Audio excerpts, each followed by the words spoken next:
Hi there, everyone.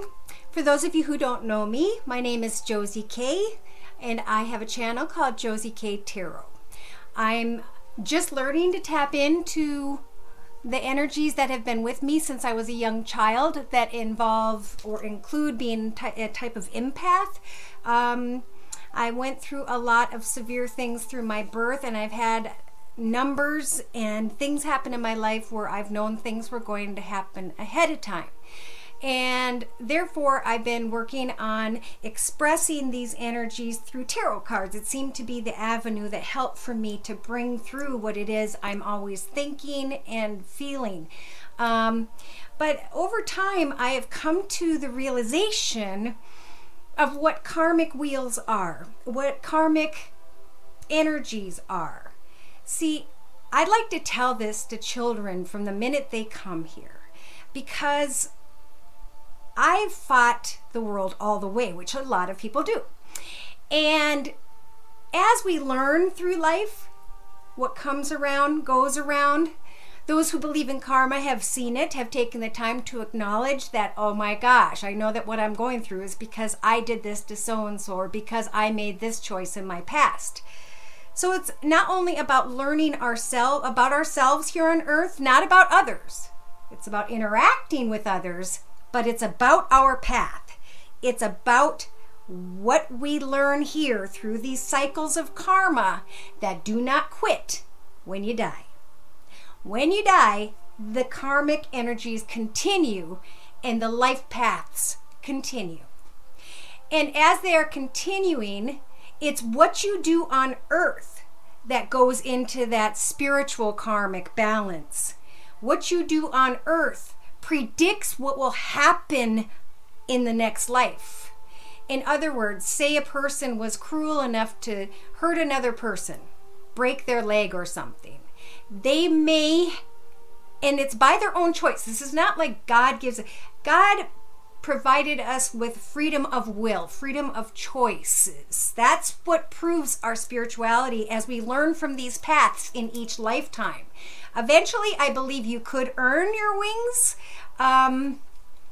We all may have known that grandma, especially, who went to church all the time, who did kind things for others, and you just know that they went to heaven and that they got to keep their wings. Well, I feel like we keep going through these energies of having to learn about ourselves until each lifetime we finally start to figure out, maybe in your lifetime, which would be great, that where you're going to end up reflects on your actions now. So we don't get to just leave here, because we're going to have to go and live again. But what we do have control over is how we interact with others. We have control over making sure in our next life that we have the blessings that Spirit really wants to bring to each and every one of us.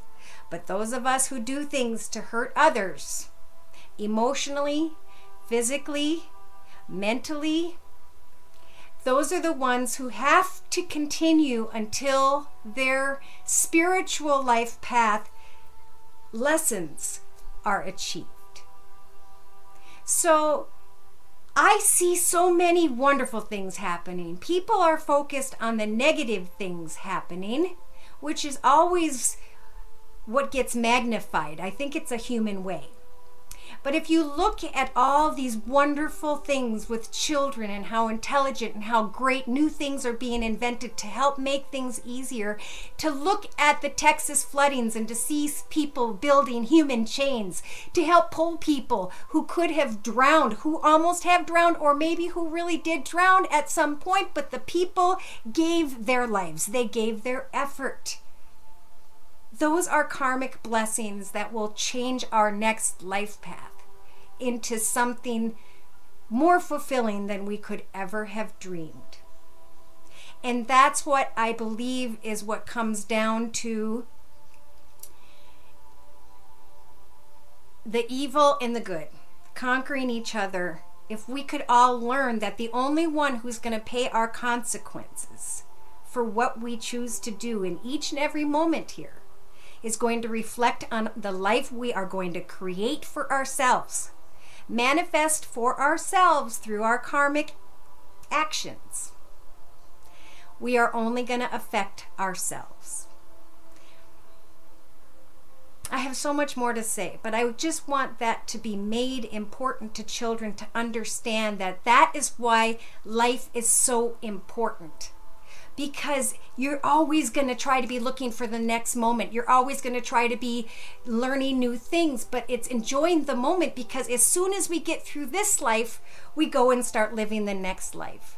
So if everybody would just slow down and understand that each moment we live here is to be enjoyed fully, is to help, care, and give to others so we can be blessed with another even more successful, beautiful life, then we ourselves, through our actions, can learn the future of our next life and the blessings that are meant to be for us. Oh, and yes, it's important to love those that you know in this life. It's not that you won't know them in the next life, but it's that we all will not remember this life that makes each connection that much more special. So thank you for stopping by and listening to all that I have learned thus far through this brand new channel. Thank you for those of you who have stood by me and have given me such wonderful feedback as to how these energies are helping and messages are helping for you to find great guidance and blessings, for you to finally understand that your happiness comes down to just you and your connections with others, but mostly when it comes down to what you can do for others, what you can do for yourself, how you can stop and be thankful for each and every moment that we are living this life, and for the people that we've been blessed to connect with along the way. Thank you, and God bless.